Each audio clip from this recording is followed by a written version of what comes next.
टोपी शुक्ला। परिचय। प्रस्तुत पाठ टोपी शुक्ला हमारी पाठ्य पुस्तक संचयन भाग 2 से ली गई है। इस कहानी में दो दोस्तों की दोस्ती के बारे में बताया गया है। इरफान के बारे में कुछ जान लेना इसलिए जरूरी है कि इरफान टोपी का पहला दोस्त था। इस इरफान को टोपी ने सदा इरफान कहा। इरफान ने इसका बुरा माना, परंतु इस इरफान पुकारने पर बोलता रहा। इसी बोलते रहने में उसकी बड़ाई थी। यह नामों का चक्कर भी अजीब होता है। उर्दू और हिंदी एक ही भाषा, हिंदी भी के दो नाम है, परंतु आप खुद देख लीजिए कि नाम बदल जाने से कैसे कैसे घपले हो रहे हैं। नाम कृष्ण हो तो उसे अवतार कहते हैं और मोहम्मद हो तो पैगंबर। नामों के चक्कर में पड़कर लोग यह भूल गए कि दोनों ही दूध देने वाले जानवर चराया करते थे। दोनों ही पशुपति, गोवर्धन और ब्रज कुमार थे। इसलिए तो कहता हूँ कि टोपी के बिना इरफान और इरफान के बिना टोपी न केवल यह कि अधूरे हैं बल्कि बेमानी है। इसलिए इरफान के घर चलना जरूरी है। यह देखना जरूरी है कि उसकी आत्मा के आंगन में कैसी हवाएं चल रही हैं और परंपराओं के पेड़ पर कैसे फल आ रहे हैं। इरफान की कहानी भी बहुत लंबी है, परंतु हम लोग टोपी की कहानी कह सुन रहे हैं, इसलिए मैं इरफान की पूरी कहानी नहीं सुनाऊंगा, बल्कि केवल उतनी ही सुनाऊंगा जितनी टोपी की कहानी के लिए जरूरी है। मैंने इसे जरूरी जाना कि इरफान के बारे में आपको कुछ बता दूं, क्योंकि इरफान आपको इस कहानी में जगह जगह दिखाई देगा। न टोपी इरफान की परछाई है और न इरफान टोपी की। ये दोनों दो आजाद व्यक्ति हैं। इन दोनों व्यक्तियों का डेवलपमेंट एक दूसरे से आजाद तौर पर हुआ। इन दोनों को दो तरह की घरेलू परंपराएं मिली। इन दोनों ने जीवन के बारे में अलग अलग सोचा। फिर भी इरफान टोपी की कहानी का एक अटूट हिस्सा है। यह बात बहुत महत्वपूर्ण है कि इरफान टोपी की कहानी का एक अटूट हिस्सा है। मैं हिंदू मुस्लिम भाई भाई की बात नहीं कर रहा हूँ। मैं यह बेवकूफी क्यों करूँ? क्या मैं रोज अपने बड़े या छोटे भाई से यह कहता हूँ कि हम दोनों भाई भाई हैं? यदि मैं नहीं कहता तो क्या आप कहते हैं? हिंदू मुसलमान अगर भाई भाई हैं तो कहने की जरूरत नहीं। यदि नहीं है तो कहने से क्या फर्क पड़ेगा? मुझे कोई चुनाव तो लड़ना नहीं है। मैं तो एक कथाकार हूँ और एक कथा सुना रहा हूँ। मैं टोपी और इरफान की बात कर रहा हूँ। ये इस कहानी के दो चरित्र हैं। एक का नाम बलभद्र नारायण शुक्ला है और दूसरे का नाम सैयद जरदाम मुर्तजा।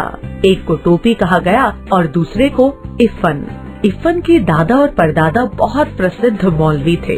काफिरों के देश में पैदा हुए, काफिरों के देश में मरे, परंतु वसीयत करके मरे कि लाश करबला ले जाई जाए। उनकी आत्मा ने इस देश में एक सांस तक न ली।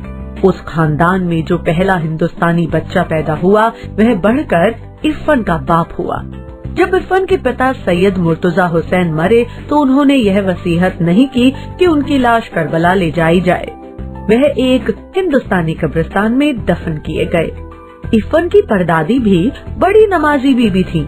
करबला, नजफ, खुरासान, काजमैन और जाने कहां की यात्रा कराई थी, परंतु जब कोई घर से जाने लगता तो वह दरवाजे पर पानी का एक घड़ा जरूर रखवाती और माश का सदका भी जरूर उतरवाती।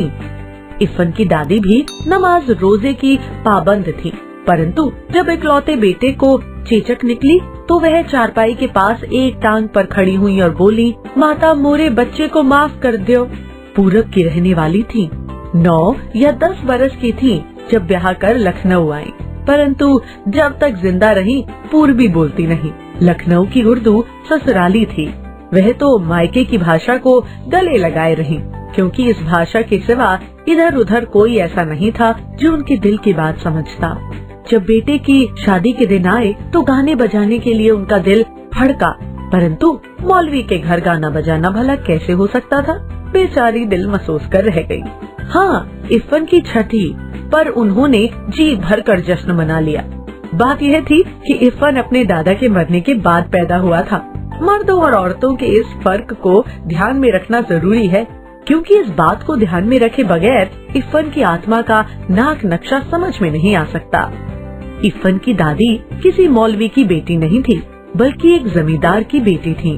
दूध घी खाती हुई आई थी, परंतु लखनऊ आकर वह उस दही के लिए तरस गई जो घी पिलाई हुई काली हांडियों में असामियों के यहाँ से आया करता था।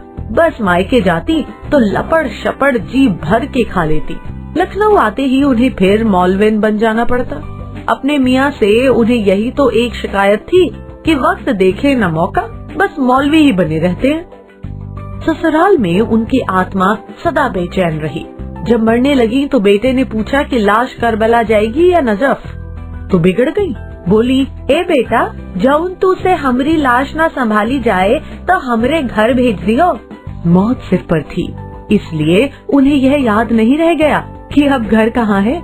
घर वाले कराची में हैं और घर कस्टोडियन का हो चुका है। मरते वक्त किसी को ऐसी छोटी छोटी बातें भला कैसे याद रह सकती हैं। उस वक्त तो मनुष्य अपने सबसे ज्यादा खूबसूरत सपने देखता है। यह कथाकार का ख्याल है, क्योंकि वह अभी तक मरा नहीं है। इरफान की दादी को भी अपना घर याद आया। उस घर का नाम कच्ची हवेली था। कच्ची इसलिए कि वह मिट्टी की बनी थी। उन्हें दशहरी आम का वह बीजू पेड़ याद आया जो उन्होंने अपने हाथ से लगाया था और जो उन्हीं की तरह बूढ़ा हो चुका था। ऐसी ही छोटी छोटी और मीठी मीठी बेशुमार चीजें याद आई। वह इन चीजों को छोड़कर भला करबला या नजफ कैसे जा सकती थी। वह बनारस के फातमैन में दफन की गई, क्योंकि मुर्तजा हुसैन की पोस्टिंग उन दिनों वही थी। इरफान स्कूल गया हुआ था। नौकर ने आकर खबर दी कि बीबी का देहांत हो गया। इरफान की दादी बीबी कही जाती थी। इरफान तब चौथे में पढ़ता था और टोपी से उसकी मुलाकात हो चुकी थी। इरफान को अपनी दादी से बड़ा प्यार था। प्यार तो उसे अपने अब्बू, अपनी अम्मी, अपनी बाजी और छोटी बहन नुज़हत से भी था, परंतु दादी से वह जरा ज्यादा प्यार किया करता था। अम्मी तो कभी कभार डांट मार लिया करती थी। बाजी का भी यही हाल था। अब्बू भी कभी कभार घर को कचहरी समझकर फैसला सुनाने लगते थे।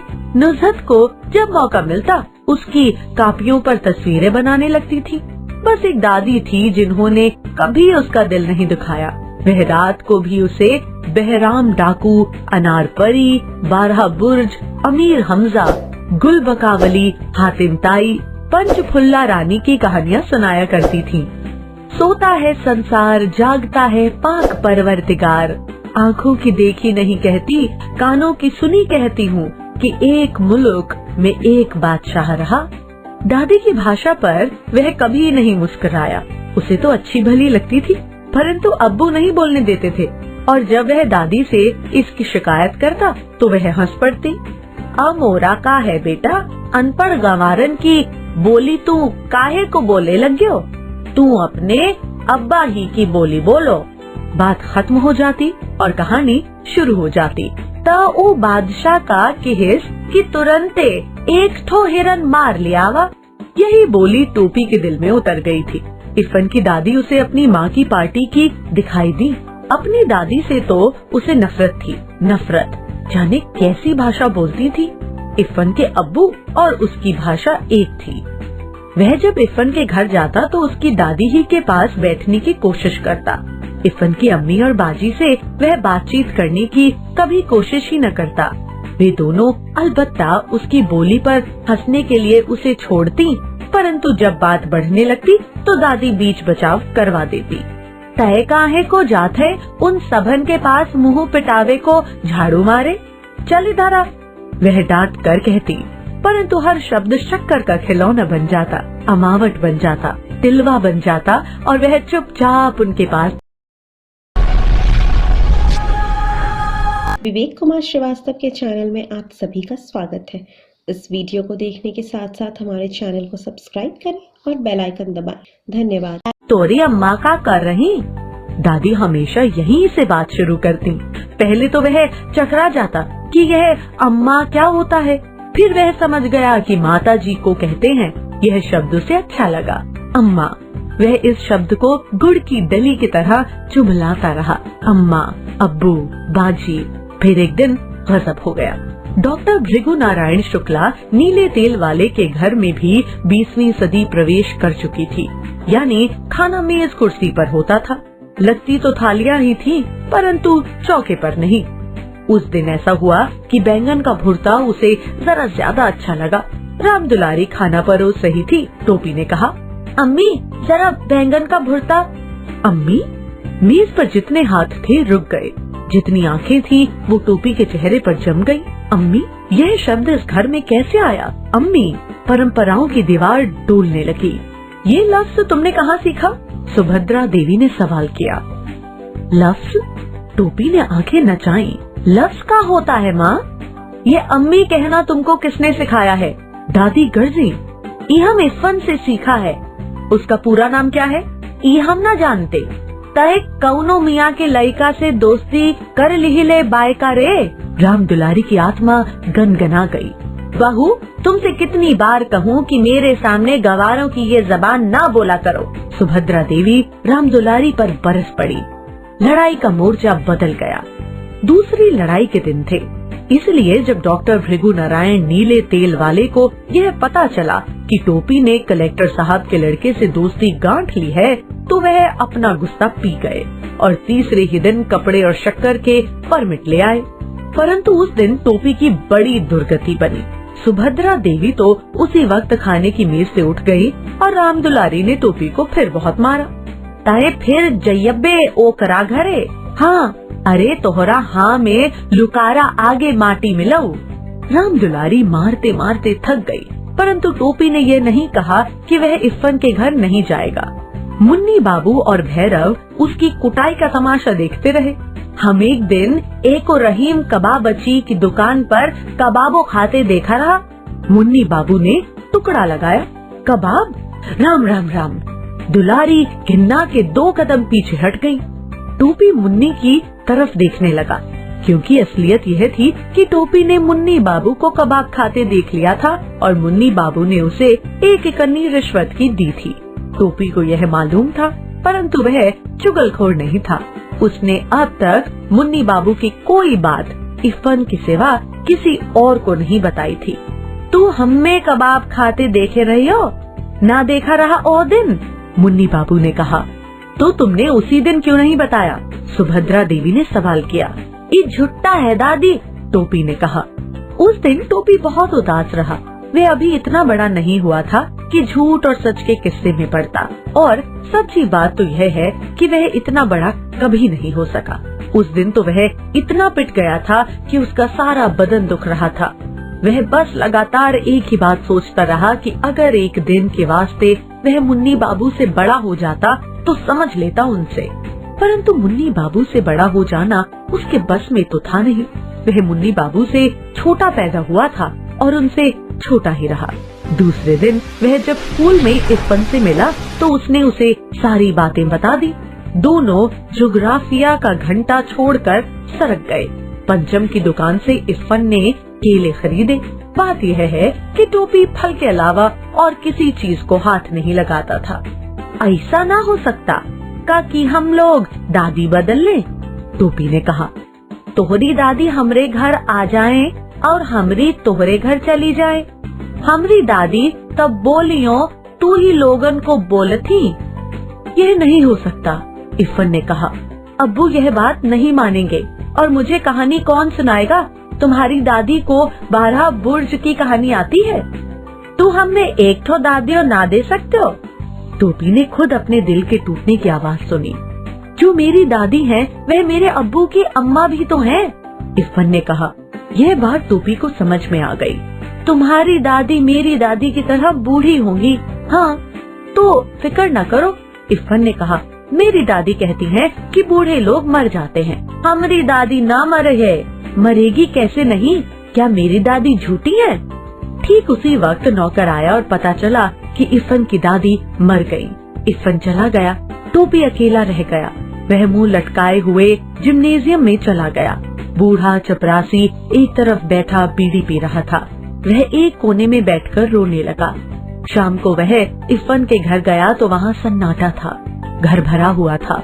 रोज जितने लोग हुआ करते थे उससे ज्यादा ही लोग थे, परंतु एक दादी के न होने से टोपी के लिए घर खाली हो चुका था। जबकि उसे दादी का नाम तक नहीं मालूम था। उसने दादी के 1000 कहने के बाद भी उनके हाथ की कोई चीज नहीं खाई थी। प्रेम इन बातों का पाबंद नहीं होता। टोपी और दादी में एक ऐसा ही संबंध हो चुका था। इरफान के दादा जीवित होते तो वह भी इस संबंध को बिल्कुल उसी तरह न समझ पाते जैसे टोपी के घर वाले न समझ पाए थे। दोनों अलग अलग अधूरे थे। एक ने दूसरे को पूरा कर दिया था। दोनों प्यासे थे। एक ने दूसरे की प्यास बुझा दी थी। दोनों अपने घरों में अजनबी और भरे घर में अकेले थे। दोनों ने एक दूसरे का अकेलापन मिटा दिया था। एक 72 बरस की थी और दूसरा 8 साल का। तोरी दादी की जगह हमारी दादी मर गई होती तो ठीक भया होता, टोपी ने इरफान को पुरसा दिया। इरफान ने कोई जवाब नहीं दिया। उसे इस बात का जवाब आता ही नहीं था। दोनों दोस्त चुपचाप रोने लगे। टोपी ने 10 अक्टूबर सन 45 को कसम खाई कि अब वह किसी ऐसे लड़के से दोस्ती नहीं करेगा जिसका बाप ऐसी नौकरी करता हो जिसमें बदली होती रहती है। 10 अक्टूबर सन 45 का यूँ तो कोई महत्व नहीं, परंतु टोपी के आत्म इतिहास में इस तारीख का बहुत महत्व है, क्योंकि इसी तारीख को इरफान के पिता बदली पर मुरादाबाद चले गए। इरफान की दादी के मरने के थोड़े ही दिनों बाद यह तबादला हुआ था, इसलिए टोपी और अकेला हो गया, क्योंकि दूसरे कलेक्टर ठाकुर हरिनाम सिंह के 3 लड़कों में से कोई उसका दोस्त न बन सका। डब्बू बहुत छोटा था, बीलू बहुत बड़ा था, गुड्डू था तो बराबर का परंतु केवल अंग्रेजी बोलता था, और यह बात भी थी कि उन तीनों को इसका एहसास था कि वे कलेक्टर के बेटे हैं। किसी ने टोपी को मुंह नहीं लगाया। माली और चपरासी टोपी को पहचानते थे, इसलिए वह बंगले में चला गया। बीलू, गुड्डू और डब्बू उस समय क्रिकेट खेल रहे थे। डब्बू ने हिट किया, गेंद सीधी टोपी के मुंह पर आई। उसने घबराकर हाथ उठाया, गेंद उसके हाथों में आ गई। House that? Head Mali umpire था, उसने उंगली उठा दी। वह बेचारा केवल यह समझ सका कि जब हाउस दैट का शोर हो तो उसे उंगली उठा देनी चाहिए। Who are you? डब्बू ने सवाल किया। बलभद्र नारायण, टोपी ने जवाब दिया। Who is your father? यह सवाल गुड्डू ने किया। भृगु नारायण। बीलू ने अंपायर को आवाज दी। ई भृगु नारायण कौन है? Any of our चपरासीज? नहीं साहब, अंपायर ने कहा। शहर के मशहूर डाकदर हैं। You mean doctor? डब्बू ने सवाल किया। Yes sir. हेड माली को इतनी अंग्रेजी आ गई थी। But he look so clumsy, Billu बोला। टोपी अकड़ गया। तनी जबनिया संभाल के बोलो, एक लपड़ में नाचे लगी हो। ओह यू, बीलू ने हाथ चला दिया। टोपी लुढ़क गया। फिर वह गालियां बकता हुआ उठा, परंतु हेड माली बीच में आ गया और डब्बू ने अपने अल्सेशन को शुष्कार दिया।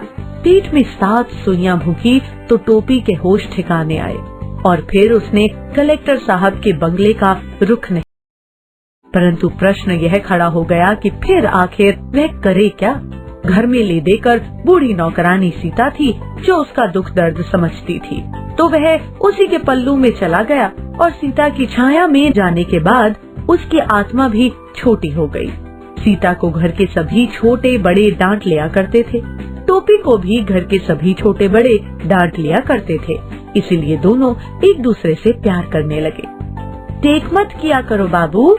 एक रात जब मुन्नी बाबू और भैरव का दाज करने पर वह बहुत पिटा, तो सीता ने उसे अपनी कोठरी में ले जाकर समझाना शुरू किया। बात यह हुई कि जाड़ों के दिन थे। मुन्नी बाबू के लिए कोट का नया कपड़ा आया, भैरव के लिए भी नया कोट बना।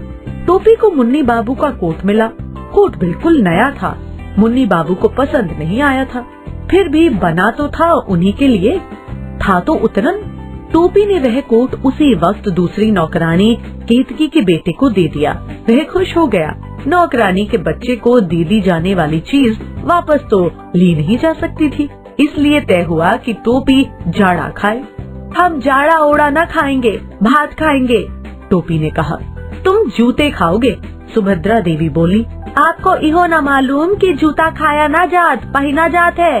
दादी से बदतमीजी करते हो, मुन्नी बाबू ने बिगड़ कर कहा। तका हम इनकी पूजा करें? फिर क्या था, दादी ने आसमान सिर पर उठा लिया। राम दुलारी ने उसे पीटना शुरू किया। तू 10वां में पहुंच गईल बाड़। सीता ने कहा, तुम्हें दादी से टर्राव के त ना न चाही, किनहु तोहार दादी बाड़िन। सीता ने तो बड़ी आसानी से कह दिया कि वह 10वीं में पहुंच गया है, परंतु यह बात इतनी आसान नहीं थी। 10वीं में पहुंचने के लिए उसे बड़े पापड़ बेलने पड़े। 2 साल तो वह फेल ही हुआ। 9वीं में तो वह सन 49 में पहुंच गया था, परंतु 10वीं में वह सन 52 में पहुंच सका। जब वह पहली बार फेल हुआ तो मुन्नी बाबू इंटरमीडिएट में फर्स्ट आए और भैरव छठे में। सारे घर ने उसे जबान की नोक पर रख लिया। वह बहुत रोया। बात यह नहीं थी कि वह गाउदी था, वह काफी तेज था, परंतु उसे कोई पढ़ने ही नहीं देता था।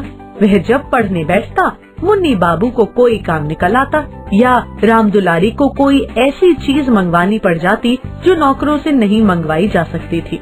यह सब कुछ न होता तो पता चलता कि भैरव ने उसकी कापियों के हवाई जहाज उड़ा डाले हैं। दूसरे साल उसे टाइफाइड हो गया। तीसरे साल वह 3rd डिवीजन में पास हो गया। यह 3rd डिवीजन कलंक के टीके की तरह उसके माथे से चिपक गया, परंतु हमें उसकी मुश्किलों को भी ध्यान में रखना चाहिए। सन 49 में वह अपने साथियों के साथ था। वह फेल हो गया, साथी आगे निकल गए, वह रह गया। सन 50 में उसे उसी दर्जे में उन लड़कों के साथ बैठना पड़ा जो पिछले साल 8वीं में थे। पीछे वालों के साथ एक ही दर्जे में बैठना कोई आसान काम नहीं है। उसके दोस्त 10वीं में थे, वह उन्हीं से मिलता, उन्हीं के साथ खेलता। अपने साथ हो जाने वालों में से किसी के साथ उसकी दोस्ती न हो सकी। वह जब भी क्लास में बैठता, उसे अपना बैठना अजीब लगता। उस पर सितम यह हुआ कि कमजोर लड़कों को मास्टर जी समझाते तो उसकी मिसाल देते। क्या मतलब है साम अवतार या मोहम्मद अली बलभद्र की तरह इसी दर्जे में टिके रहना चाहते हो क्या? यह सुनकर सारा दर्जा हंस पड़ता। हंसने वाले वे होते जो पिछले साल 8वीं में थे। वह किसी न किसी तरह इस साल को झेल गया, परंतु जब सन 51 में भी उसे 9वें दर्जे में ही बैठना पड़ा तो वह बिल्कुल गीली मिट्टी का लौंदा हो गया, क्योंकि अब तो 10वीं में भी कोई उसका दोस्त नहीं रह गया था। 8वें वाले 10वें में थे, 7वें वाले उसके साथ। उनके बीच में वह अच्छा खासा बूढ़ा दिखाई देता था। वह अपने भरे पूरे घर ही की तरह अपने स्कूल में भी अकेला हो गया था। मास्टरों ने उसका नोटिस लेना बिल्कुल ही छोड़ दिया था। कोई सवाल किया जाता और जवाब देने के लिए वह भी हाथ उठाता तो कोई मास्टर उससे जवाब न पूछता, परंतु जब उसका हाथ उठता ही रहा तो एक दिन अंग्रेजी साहित्य के मास्टर साहब ने कहा, 3 बरस से यही किताब पढ़ रहे हो, तुम्हें तो सारे जवाब जबानी याद हो गए होंगे। इन लड़कों को अगले साल हाई स्कूल का इम्तिहान देना है, तुमसे पारसाल पूछ लूंगा। टोपी इतना शर्माया कि उसके काले रंग पर लाली दौड़ गई, और जब तमाम बच्चे खिलखिलाकर हंस पड़े तो वह बिल्कुल मर गया। जब वह पहली बार 9वें में आया था तो वह भी इन्हीं बच्चों की तरह बिल्कुल बच्चा था। फिर उसी दिन अब्दुल वहीद ने रिसेस में वह तीर मारा कि टोपी बिल्कुल बिलबिला उठा। वहीद क्लास का सबसे तेज लड़का था, मॉनिटर भी था, और सबसे बड़ी बात यह है कि वह लाल तेल वाले डॉक्टर शरफुद्दीन का बेटा था। उसने कहा, बलभद्र, अबे तो हम लोगन में का घुसता है, 8 वालन से दोस्ती कर, हम लोग तो निकल जाएंगे, बाकी तुम्हें तो उन्हीं सबन के साथ रहे को हुई है। यह बात टोपी के दिल के आर पार हो गई और उसने कसम खाई कि टाइफाइड हो या टाइफाइड का बाप, उसे पास होना है। परंतु बीच में चुनाव आ गया। डॉक्टर भृगु नारायण नीले तेल वाले खड़े हो गए। अब जिस घर में कोई चुनाव के लिए खड़ा हो गया हो उसमें कोई पढ़ लिख कैसे सकता है। वह तो जब डॉक्टर साहब की जमानत जब्त हो गई तब घर में जरा सन्नाटा हुआ और टोपी ने देखा कि इम्तिहान सिर पर खड़ा है। वह पढ़ाई में जुट गया, परंतु ऐसे वातावरण में क्या कोई पढ़ सकता है, इसलिए उसका पास ही हो जाना बहुत था। वाह, दादी बोली, भगवान नजरे बद से बचाए, रफ्तार अच्छी है, तीसरे बरस तीसरे दर्जे में पास तो हो गए। सारांश। तो बच्चों, आज हमने देखा